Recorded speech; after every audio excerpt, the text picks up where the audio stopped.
ለልጁ ልብስ ገዛ።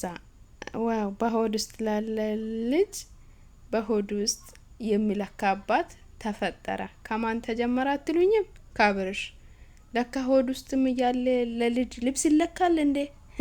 እግሩ ወደዚህ ተገልብጧል፣ እግሩ ወደዚህ ተመቷል እየተባለ ለካ ይለካል። እንግዲህ በአብርሽ ተጀምሯል። ያው ሌሎች ወንዶችም ነገ ከነገ ወዲያ እንደሚያደርጉት እርግጠኛ ነን ማለት ነው። ሰላም ሰላም፣ ውድ ቤተሰቦቼ ሰላማችሁ በያላችሁበት ይብዛላችሁ። እንዴት አላችሁልኝ? እንግዲህ በአዲስ ቪዲዮ ከች ብዬላችኋለሁ ማለት ነው። እንደምትመለከቱት በአዲስ ቪዲዮ መጥቼላችኋለሁ።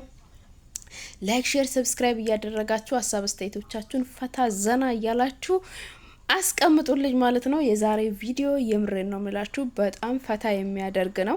እንግዲህ አብርሽ እኔና ሩታ ገና አዲስ ፍቅር ጀምረናል። የድሮ ፍቅር አልፏል። ገና አሁን ፍቅረኛ እንድትሆንልኝ እየጠየቅኳት እገኛለሁ።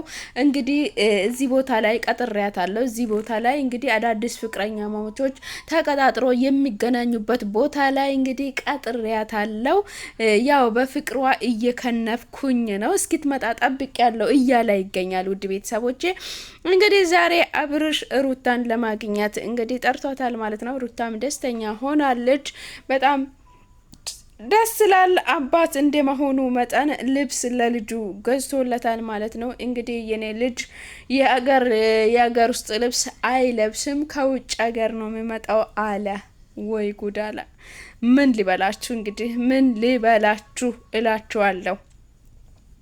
እንግዲህ ውድ ቤተሰቦቼ አብርሽና ሩታ ተገናኝተዋል። ዛሬ ስለ ልጃቸው ያው በድጋሚ ቼክ ማየት እንደሚፈልግ አልትራሳውንድ ማየት እንደሚፈልግ እያወሩና እየተመካከሩ ይገኛል ማለት ነው። ታዲያ በዚህ መሀል ላይ ምን ሊፈጠር ይችላል? የእውነትም አዲስ ፍቅር እንደያዛቸውና ገና እንደ አዲስ ፍቅራቸው ራሱ እንደጀመሩ ያስታውቃል ማለት ነው። በሁለታቸውም ፊት ለፊት ላይ ማለት ነው።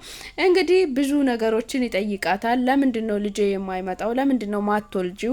ለምንድነውስ የማይወለደው ብሎ አብርሽ ሲጠይቃት እኔና ልጄ ተመካክረናል እንዳትመጣው ብያለሁ አለች። ሩታ እንግዲህ ጀግና ናት። የምር ጥሩ መልስ ነው የሰጠችው ማለት ነው። ጥሩ መልስ ጥሩ ምላሽ ሰጥተዋለች ማለት ነው። አብርሽ ዛሬ ግን የሚገርማችሁ ቪዲዮን ስትመለከቱ በሳቅ ፍክት እንደምትሉ እርግጠኛ ነኝ። በትክክል እርግጠኛ ነኝ። ዛሬ በአብርሽ ቪዲዮ ያልሳቃ ወይንም ፍክት ያላላ ይኖራል ብዬ አላስብም ማለት ነው። እንግዲህ አንቺ ምንድነው ሁሉም መብት የኔ ነው አልሽ። ሳይ እንግዲህ ልጅ የሁለታችንም ልጅ አይደለም እንዴ? አይ ሙሉ በሙሉ የኔ ነው ብለሽ እኮ ነገሩን ያሽ እኮ ብለው አብርሽም እየጠየቃት ይገኛል ማለት ነው። ውድ ቤተሰቦቼ እንግዲህ ለምን እንደዚህ ታደርግኛለሽ? ለምንስ ታስለፍኛለሽ? እባክሽን ፍቅሬን ተቀበይልኝ ፍቅሬ እያላት እየለመናት እየጠየቃት ይገኛል ማለት ነው። ድራማው ወደ ተቀይሯል። እንግዲህ ወደ ሪል እየሆነ መጥቷል። ድራማው የሚቆጭበትና የሚጠናቀቅበት ቦታ ደርሷል ማለት ነው። ሰላም አብርሃም እንኳን በደህና መጣ ብለናል።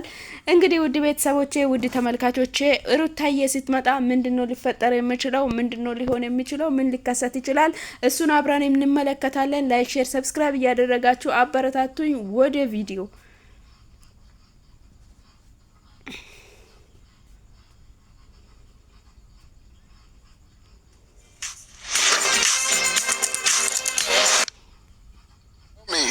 እነዚህ የምታያቸው ልብሶች አሁን ለልጁን የሚለበስ አይደለም፣ ሳምፕሎች ናቸው። ሳምፕል ይባላሉ።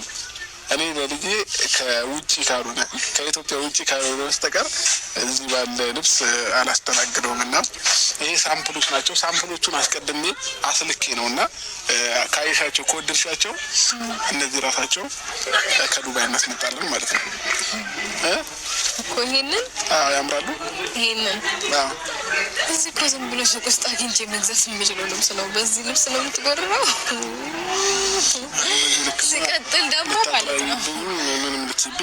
ሲቀጥል ደግሞ ማለት ነው በቃ አሁን ይሄ ምክንያት ሆኖ ነው እንደዚህ አጣድ ባጫናንቀ ምናምን አልችልም እያልኩ የጠራሁሽ ማለት ለሌላ ጉዳይ እኮ ነው። በዚህ አጋጣሚ ግን ስጦታ ልስጥሽ ብዬ ነው። እነዚህ የምታያቸው ለሳምፕል የመጡ ናቸው። ፋሚሊዎች ባይዘው እነዚህ አሁን ላለብሰው ምናምን አይደለም። እንግዲህ ውድ ቤተሰቦቼ በሳምፕል ከዱባይ አሰርቼ ነው ያመጣኋቸው እነዚህን ልብሶች። አንቺ ከወደድሻቸው ሌላ ተጨማሪ ይመጣል። እንግዲህ ልለካው እባክሽን ልለካው እያላት ይገኛል ማለት ነው። የመጀመሪያ ሰው ማን ነው ቢባል እንግዲህ ሆድ ውስጥ ልጅ እያለ ልብስ የለካበት አብርሃም ይባላል ማለት ነው። እኔ በጣም ደስ ብሎኛል። የዛሬ ቪዲዮ አዝናንቶኛል። የምሬን ነው የምላችሁ። ድሮ በአብርሃም ላይ በጣም ነበር እየተናደድኩ ቪዲዮ ሰርቼ የምጨርሰው። አሁን ግን በጣም ተዝናንቼና በጣም በሳቅ ነው ቪዲዮውን እየሰራውኝ ያላችሁ። እናንተም ተመልካቾቼ ፈታ ዘና እያላችሁ ሀሳብ አስተያየቶቻችሁን በኮሜንት ላይ እያስቀመጣችሁ ላይክ፣ ሼር፣ ሰብስክራይብ እያደረጋችሁ የደወል ምልክቷን በመጫን ቤተሰብ ሁኑኝ እላችኋለሁ ማለት ነው። እንግዲህ ልጁ በቃ ስለተገለበጣ ያው እንግዲህ ወገቡ ወደዚህ ነው መሆን ያለበት፣ እግሩ ወደ ላይ ነው መሆን ያለበት። እግሩን ወደ ላይ አርጓል፣ ጭንቅላቱን ወደ ታች አርጓል ብሏል። እንግዲህ ያው በትንሹም አብርሃም ዶክተር ሆኗል ማለት ነው። እንግዲህ አንተ ይሄ ልብስ ነው እንደ በቃ ይሄ በዚህ ልብስ ነው እንደምትጎረረው አንተ ይሄንን ልብስ እኮ ከተራ ሱቅ እንኳን መግዛት እችላለሁ እኮ ብለው እያወራ ይገኛል ማለት ነው። እንግዲህ ይሄንን ልብስ አየሽ ወይ በጣም ነው የሚያምረው ብሎ እንግዲህ በሆዷ ላይ እየለካ ይገኛል ማለት ነው። ውድ ቤተሰቦቼ አትንከኝ ብትለው ራሱ እሱ ያው እንግዲህ እንደ አዲስም ፍቅረኛ አይደለ እንግዲህ በፍቅር እየከነፋማ አይደለ፣ በዛ ምክንያት ነው ማለት ነው። ውድ ቤተሰቦቼ እስቲ ቪዲዮውን አብረን እንመልከት።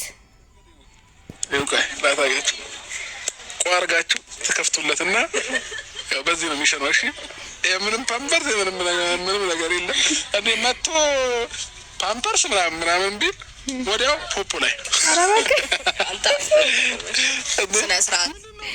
እንግዲህ ምን አለ መሰላችሁ መተው ልጁ ተወልደው ፓምፐርስ ምናምን ማለት የለም።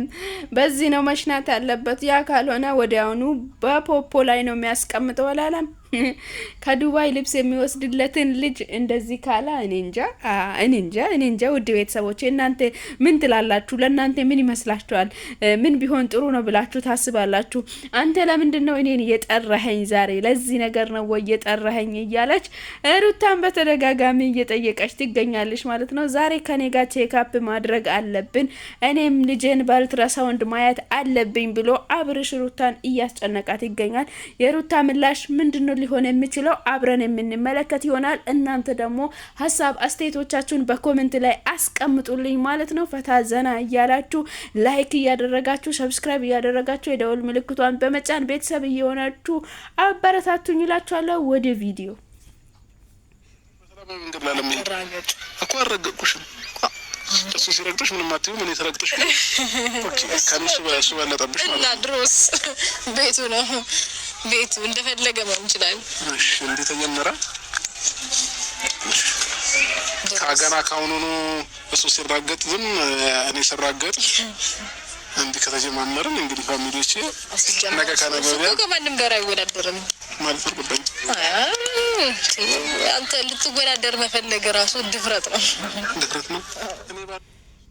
እንግዲህ እሱ ልጄ ከማንም ጋር አይወዳደርም። አንተስ ራሱ ከሱ ጋር ልትወዳደር ማሰብህ ራሱ ድፍረት ነው። እንደ ይሄን ያህል ሁሉ ድፍረት ከየት ነው ያመጣከው? እንዴት ነው ያመጣከው? ምን ለማለት አስበ ነው? ምን ለማለት ፈልገ ነው እንደዚህ ልትል የቻልከው ብለ እያወረች ትገኛለች ማለት። እሱ ደግሞ እኔ ባልኖር ታዲያ እሱ ይመጣል እንዴ ብሎ እንግዲህ እንደዚህ ብለሽ አሁን ማከፋፈል ከአሁኑኑ ጀመርሽ ለምን ብለው እየተናገረ ይገኛል ማለት ነው። ውድ ቤተሰቦቼ እና በዛሬ ቆይታ ሁለታቸውም ፈታ ዘና እያሉ እየተዝናኑበት ይገኛሉ። እንግዲህ ለዛሬ ይዤላችሁ የቀረብኩት ቪዲዮ ይህንን ይመስል ነበረ። አዲስና አዝናኝ ቪዲዮ ይዤላችሁ ቀርብ ያለው። ሀሳብ አስተያየቶቻችሁን በኮሜንት ላይ ያስቀምጡ። በቀጣይ ደግሞ እንግዲህ ለቼክአፕ እንደሚሄዱ ተቀጣጥረዋል ማለት ነው። እንግዲህ በቀጣይ ቪዲዮ ቼክአፕ ሄዶ ምን ሊፈጠር ይችላል? ሩታና አብርሽ አንድ ላይ ድራማውን ቋጭቶ እንግዲህ አንድ ላይ ሊመጡ ይችላሉ ወይስ አይችሉም የሚለውን ነገር ለእናንተ ያስቀምጥላችኋለሁ። እናንተ ሀሳባችሁን አስተያየቶቻችሁን በኮሜንት ላይ አስቀምጡልኝ ማለት ነው። እናንተ ሴቶች ድሮም እንግዲህ ከወንድ ልጅ የፈለጋችሁትን አግኝታችሁ ወንድ ልጅን ትጥላላችሁ በሚለው እንግዲህ ኢትዮጵያ ነው ወይ ዓለም ላይ ያለ አጠቃላይ ሴቶች ዛሬ በአብርሃም ያው እንግዲህ ተጨፍጭፏል ማለት ነው። እንግዲህ ለሴት ልጅ ፍትህ ለሴት ልጅ ማለት አለባችሁ። ኮሜንት ላይ ፍትህ ለሴት ልጅ ማለት አለባችሁ እላችኋለሁ። ውድ ቤተሰቦቼ ተመልካቾቼ ወዳችኋለሁ፣ አከብራችኋለሁ። በያላችሁበት ሰላማችሁ ይብዛ። መልካም ቆይታ ይሁንላችሁ። በአዲስ ቪዲዮ እስክንገናኝ ድረስ መልካም ጊዜ እንዲሆንላችሁ እመኝላችኋለሁ። ባይ